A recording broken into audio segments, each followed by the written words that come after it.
দুনিয়াতে থাকতে হবে মুসাফিরের মতো। সকালে আছেন, সন্ধ্যার গ্যারান্টি নাই, সন্ধ্যায় আছেন, সকালের গ্যারান্টি নাই। দুনিয়াতে মুসাফিরের মতো। দুনিয়ার প্রেম দূর করতে হবে। 2 নাম্বার, মনের মধ্যে হিংসা রাখা যাবে না। কি রাখা যাবে না? যেটা রাখা আমাদের এখন ফরজ। এই হিংসা রাখা এখন মুসলিমদের ফরজ হয়ে গেছে। হিংসা না করলে পেটের ভাতটুকু হজম হয় না। কারো রাইজিং দেখলেই, একটু রাইজিং দেখলেই হিংসা। হিংসা রাখা যাবে না। 3 নাম্বার, আত্ম অহংকার রাখা যাবে না, ইগো রাখা যাবে না, লৌকিকতা রাখা যাবে না, রিয়া প্রদর্শন করা যাবে না, এবং ওই যে গীবত, তুহমত, অপবাদে যে অপসংস্কৃতি আছে এইগুলো থেকে দূরে থাকতে হবে। ইনশাআল্লাহ তাআলা আল্লাহর নূর আপনার কলবে আসবে ইনশাআল্লাহ। তখন ইনশাআল্লাহ তাআলা আপনি খিজির হবেন আলাইহিস সালাম, যে কিনা অনেক দূর পর্যন্ত দেখতে পারে, যা মুসা আলাইহিস সালাম পর্যন্ত পারেন নাই। সুবহানাল্লাহ। আসেন, এই খিদির আলাইহিস সালামকেই আল্লাহ পাক বলেছেন শেষ জামানার সবচেয়ে জ্ঞানী মানুষ। মানে জামানা না, পুরো ইউনিভার্সের সবচেয়ে জ্ঞানী মানুষ। মুসা আলাইহিস সালাম বলেছিলেন আমার চেয়ে জ্ঞানী কেউ নেই, আল্লাহ পাক বলেছেন খিদির আছে। শেষ জামানার সূরা আল কাহফ এর মধ্যে তার কথা আছে। এটা আপনাকে ডাইরেকশন দিচ্ছে যে শেষ জামানায় যদি আপনি হকপন্থী হতে চান, আলোর সন্ধান পেতে চান, খিদির আলাইহিস সালামের মতো দূরদর্শিতা সম্পন্ন হতে হবে। আল্লাহ পাক তৌফিক দান করুন। হাদিসের বইগুলো পড়েন, ওস্তাদের কাছে গিয়ে শেখেন। এরপরে সোহবত আপনাকে আত্মশুদ্ধি দিবে। আত্মশুদ্ধির কিছু পথ পদ্ধতি বলে দিলাম। এখানে আমি একটা হাদিস বলবো, এই হাদিসটা খুব ভালো করে শোনেন। আল্লাহ রাব্বুল আলামিন বলেছেন হাদিসে কুদসি যে আল্লাহ পাক যেগুলো ফরজ করেছেন, ওয়াজিব করেছেন, এগুলো যখন একজন বান্দা নিয়মিত করতে থাকে এবং এর সাথেও নফল কাজ করতে থাকে, আল্লাহ পাক সেই বান্দাকে ভালোবেসে ফেলেন। আল্লাহ পাক যখন কোনো বান্দাকে ভালোবাসেন তাকে ডেকে নিয়ে আসেন, তাকে ডেকে নিয়ে বলেন, সরি, এই যে আপনি ওঠাউঠি করছেন, আমার কনসেন্ট্রেশন নষ্ট হচ্ছে। যখন আল্লাহ পাক কাউকে ভালোবাসেন তখন জিবরাইল আলাইহিস সালামকে ডেকে নিয়ে আসেন। ডেকে নিয়ে এসে বলেন যে পৃথিবীতে অমুকের পুত্র অমুক, তাকে আমি ভালোবাসি, হে জিবরাইল তুমিও তাকে ভালোবাসো। এরপর জিবরাইল আলাইহিস সালাম তাকে ভালোবাসতে থাকেন এবং অন্যান্য মালায়েকাদেরকে ডেকে জিবরাইল আলাইহিস সালাম বলেন আল্লাহ অমুককে ভালোবাসেন, আমিও তাকে ভালোবাসি, তোমরা সবাই তাকে ভালোবাসো।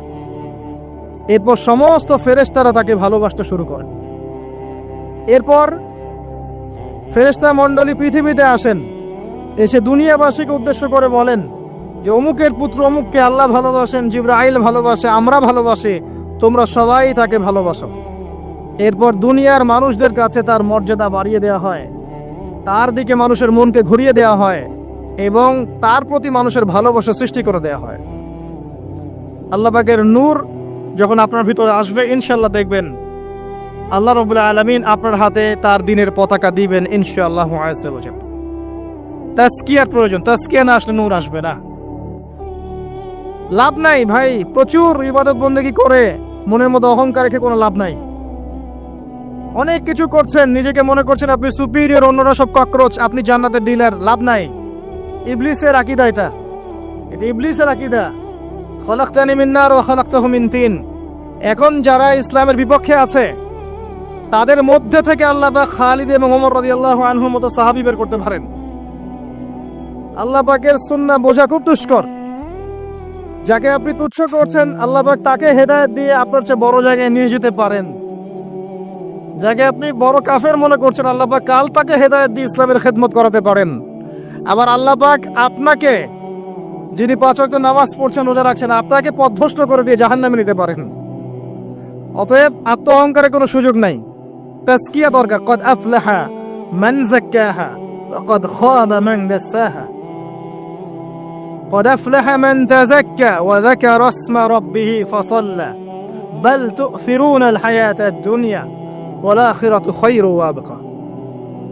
তাজকিয়ার পরে কি করবেন? চেষ্টা করেন হালাল রিজিক অন্বেষণ করা। আল্লাহর ওয়াস্তে সুদ খায়েন না, আল্লাহর ওয়াস্তে ঘুষে যায় না, আল্লাহর ওয়াস্তে আল্লাহর দোহাই দিয়ে বলছি দুর্নীতি করেন না, আল্লাহর ওয়াস্তে মানুষের সম্পদ আত্মসাৎ করেন না। আল্লাহকে ভয় করেন, আল্লাহর ওয়াস্তে করেন। আল্লাহর ওয়াস্তে ছেড়ে দেন। হাত জোর করে রিকোয়েস্ট করছি, সুদ খায়েন না। নিজের মায়ের সাথে জেনার মতো অপরাধ, নিজের মায়ের সাথে জেনার মতো অপরাধ।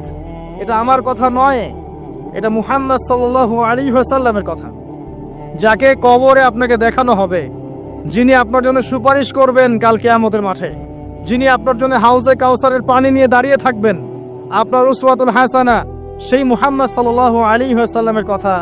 সুদ খেও না।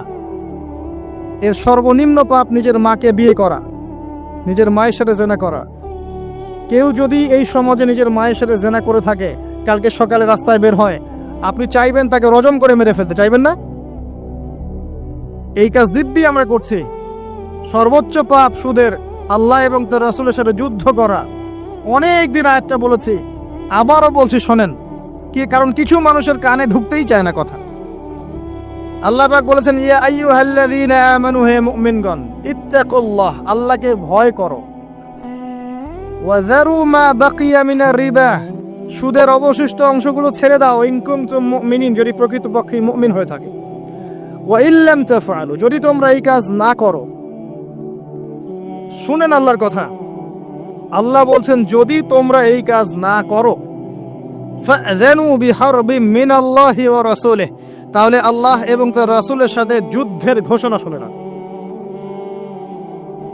The path is yours, choose your path, রাস্তা আপনার, আপনি চুজ করেন কোন পথে আপনি যাবেন। কেউ বাধ্য করবে না আপনাকে। লা ইকরাহা ফিদ্দিন, দিনে কোনো বাড়াবাড়ি নাই।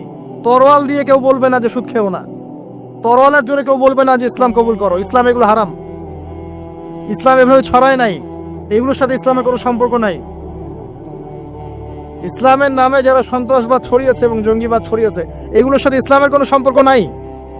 ইসলাম বাধ্য করবে না আপনাকে, কিন্তু আপনি রাস্তা, ওয়াহাদাইনাহুন নাজদাইন, দুইটা পথ আমি দেখিয়ে দিয়েছি, আপনি একটা চুজ করেন। ইম্মা শাকিরা ওয়া ইম্মা কাফুরা, ইচ্ছা হলে আপনি কুফরি করেন, ইচ্ছা হলে কৃতজ্ঞ হন। আল্লাহ বলেছেন সুদ খেও না। নিজের মায়ের সাথে জেনা করা, আল্লাহ এবং তার রাসূলের সাথে যুদ্ধ করা, আপনি পথ চুজ করেন। একটা টাকা যদি হারাম থাকে রিজিকে, আপনার ইবাদত কবুল হবে না। সে যেই হোক, দাড়ি টুপি পাগড়ি জুব্বাওয়ালা মানুষও যদি সুদ খায়, জায়েজ হয়ে যাবে না। পৃথিবীর সমস্ত মানুষ যদি ভোটাভুটি করে যে সুদ হালাল, হালাল হয়ে যাবে না। পরিবারের হালাল রিজিকের ব্যবস্থা করেন।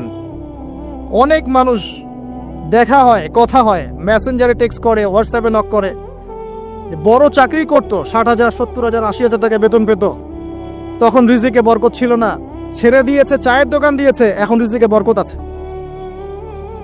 আজকে একজনের সাথে দেখা হয়েছে, তিনি ইউএস বাংলা এয়ারলাইন্সে কাজ করেন।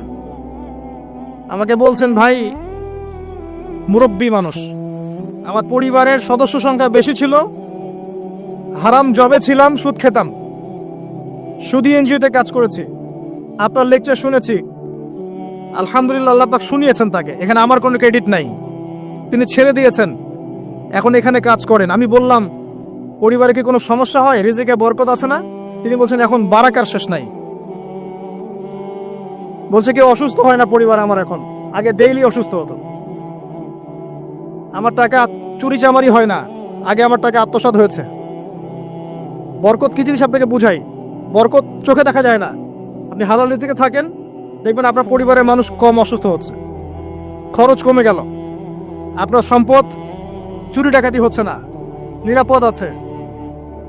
আপনার অল্প রিজিক আল্লাহ রহমত বরকত ঢেলে দিলেন, অল্প খেয়ে আপনি তৃপ্ত, মেডিসিনের খরচ নাই, অসুস্থতার খরচ নাই, আজে বাজে কোনো খরচ নাই, কারণ আপনি হারাম খাচ্ছেন না। বরকত চোখে দেখা যায় না, এটা বুঝতে হয়। আবার দেখবেন মাসে কোটি টাকা আর্ন করছেন, এই যে বড় একটা ক্যান্সার, এই যে কি একটা রোগ শেষ হচ্ছে আরেকটা শুরু হচ্ছে, বাবার অসুখ, মায়ের অসুখ, এই সমস্যা ওই সমস্যা, একটার পর একটা লেগেই আছে। এই প্রজেক্ট নষ্ট হচ্ছে, ওই প্রজেক্ট নষ্ট হচ্ছে, আবার মানুষ ছিনতাই করছে, চুরি ডাকাতি করছে। এটা আল্লাহ পাকের গজব। রহমত বরকত চোখে দেখা যায় না, এটা আপনাকে বিশ্বাস করতে হবে যে আল্লাহর পক্ষ থেকে এগুলো আসে। ইমানের 6 পিলার সত্য গায়েব, আল্লাহ বিশ্বাস গায়েব, মালায়েকা ওয়া কুতুবিহি ওয়া রুসুলিহি ওয়াল ইয়াউমিল আখির ওয়াল কদরি খায়রি ওয়া শাররি, সবই গায়েব। অদৃশ্য বিশ্বাসের নামই তো ঈমান। তো বরকত রহমত কি দেখা যাবে? দেখা যাবে না। রূহ বা আত্মাকে দেখেছেন? আপনার শরীরে নাই। এভাবেই আল্লাহর রহমত বরকতে বিশ্বাস করতে হবে। আল্লাহ পাক ইনশাআল্লাহ তাআলা আপনার হালাল অল্প রিজিকে বারাকা দিবেন ইনশাআল্লাহ। আল্লাহর ওয়াস্তে দুর্নীতি করেন না, আল্লাহর ওয়াস্তে করেন না। আমি বলি একটা হাদিস শোনাই, আমরা তো দায়িত্ব পেলে অনেক খুশি হই। রাসূলুল্লাহ সাল্লাল্লাহু আলাইহি ওয়াসাল্লাম বলেছিলেন, হে আবু যার, তুমি কখনো দুইজন ব্যক্তির দায়িত্ব নিতে যেও না। যদি দুইজন ব্যক্তির দায়িত্ব নাও, যেন তোমাকে ছুরিবিহীন জবাই করে ফেলা হয়েছে। কারণ প্রত্যেককে তার দায়িত্ব সম্পর্কে জিজ্ঞাসা করা হবে। আমরা তো খুশি হই। রাসূল সাল্লাল্লাহু আলাইহি ওয়াসাল্লাম বলেছেন, তোমরা কি জানো সবচেয়ে বড় মিসকিন কে? সবচেয়ে বড় মিসকিন কে? দরিদ্রকে? সাহাবীরা বলছেন, আমরা তো মনে করি যার কাছে অর্থ সম্পদ কম সেই বড় মিসকিন। আল্লাহ রাসূল বলছেন, ভুল। শোনো, সবচেয়ে বড় মিসকিন সেই ব্যক্তি যে ব্যক্তি পরকালে অনেক নেকি নিয়ে উঠবে, নামাজ, রোজা, হজ, যাকাত, উমরা, হজের নেকি, বিশাল বিশাল নেকি।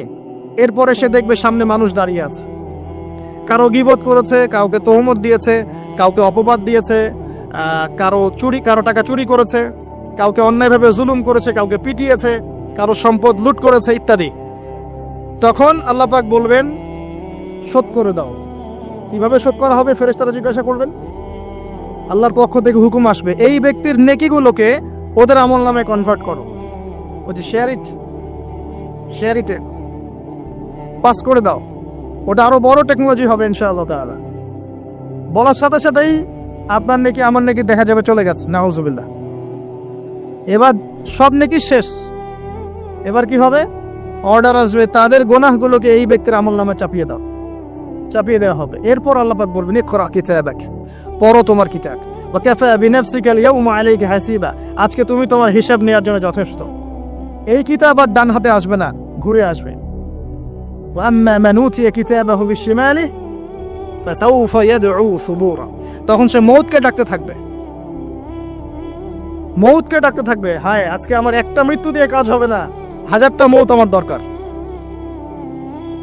সুবহানাল্লাহ, ইন্না লিল্লাহি ওয়া ইন্না ইলাইহি রাজিউন। এই হচ্ছে তাদের পরিণতি যারা অন্যের সম্পদ আত্মসাৎ করে খাবে। আল্লাহ পাক আমাদেরকে বোঝার তৌফিক দান করুন, এবং মানুষের সাথে জড়িত হক যাদের থাকবে, আল্লাহ পাক যেন আমাদেরকে মানুষের সাথে জড়িত কোনো হক না রাখেন, পবিত্র অবস্থায় দুনিয়া থেকে নেন, আল্লাহুম্মা আমিন।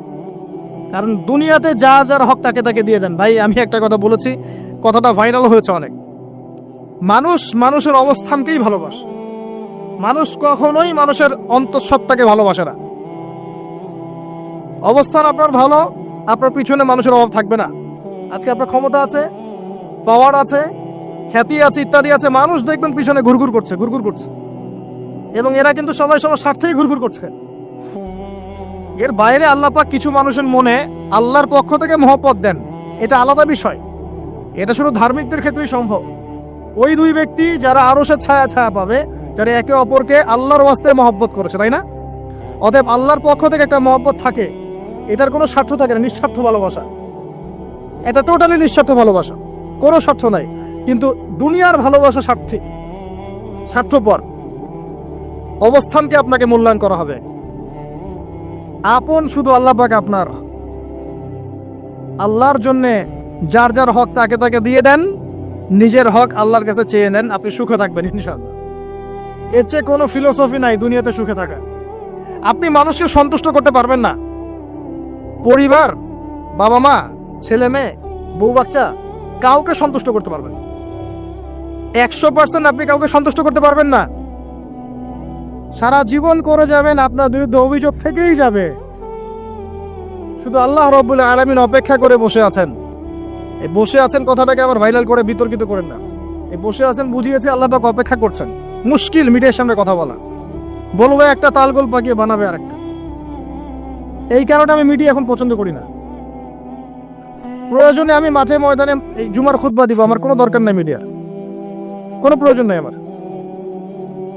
কিছু অফিসিয়াল রাখা হয়েছে এই কারণে, যাতে এই কথাগুলো এর মধ্যে ভালোটুকু মানুষের কাছে পৌঁছে যায়, খারাপটুকু আমরা মুছে ফেলে দিও। আমার খারাপের দরকার নাই। আর এইগুলো করে করে মানুষের ক্ষতি করেছি আমরা অনেক। দিন দিন আলেম ওলামাদের সংখ্যা এই বাংলার মাটি থেকে কমে গেছে।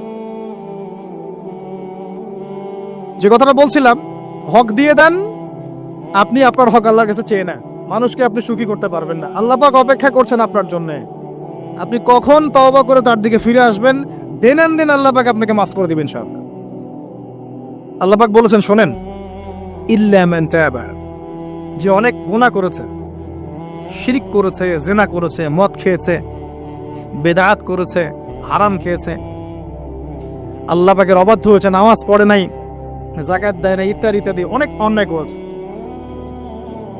একদিন তওবা করে ফিরে এসেছে। আল্লাহ পাক বলছেন ইল্লা মান তাবা, যে ব্যক্তি তওবা করে ফিরে আসলো, ওয়া আমানা, এবং ঈমান নিয়ে আসলো, ওয়া আমিলা আমালান সালিহান, এবং এখন থেকে সৎ আমল করা শুরু করলো, হোক সে নারী বা পুরুষ, যে কেউ, যে কোনো বয়সের, যে কোনো বর্ণের, যে কোনো ভাষা, যে কোনো দেশের, এগুলো কিচ্ছু যায় আসে না আল্লাহ পাকের। ইন্নাল্লাহা লা ইয়ানজুরু ইলা আজসামিকুম ওয়ালা ইলা সুওয়ারিকুম ওয়ালাকিন ইয়ানজুরু ইলা কুলুবিকুম ওয়া আমালিকুম।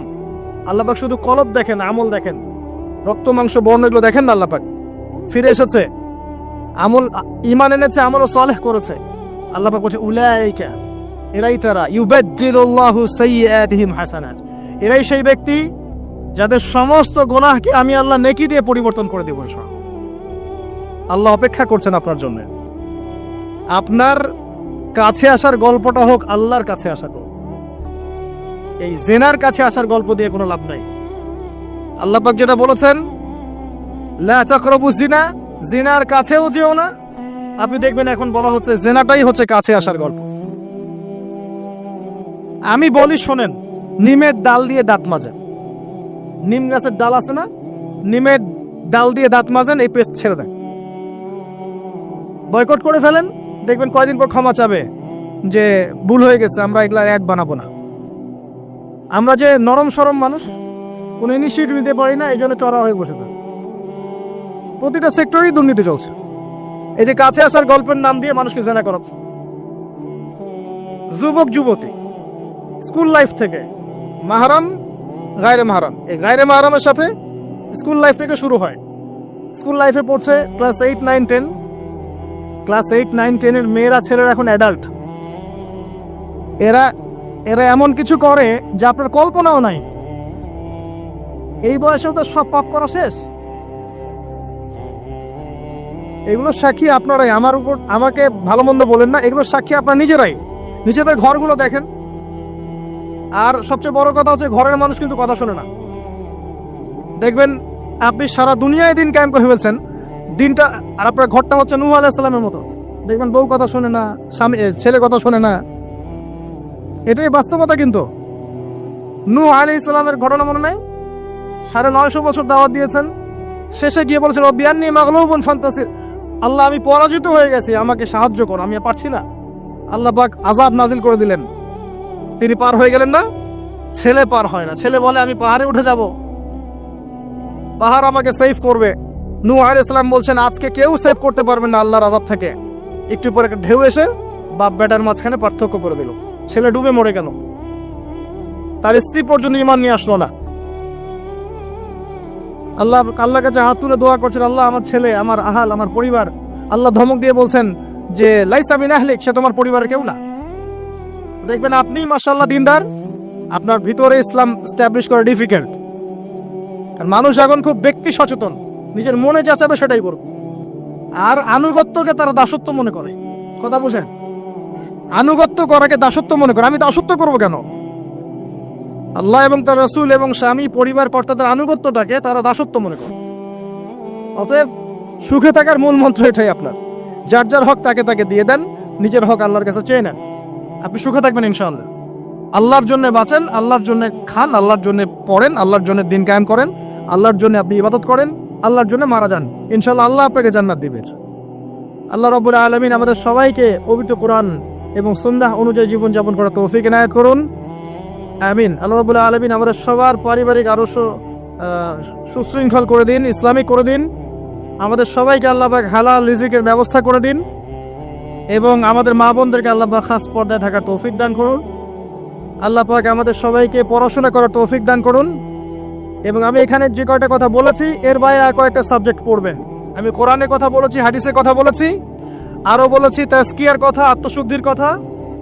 এরপর আর কয়েকটা সাবজেক্ট পড়বেন, সেটা হচ্ছে ইসলামিক হিস্ট্রি, ইসলামের ইতিহাস, ইসলামিক অর্থনীতি, আরও পড়বেন ইসলামিক জিওপলিটিক্স। এবং জেনারেল লাইনে যারা যারা পড়ছেন এখানেই পড়াশোনা কন্টিনিউ করবেন, পাশাপাশি ইসলামের এই লেখাপড়াগুলো করবেন।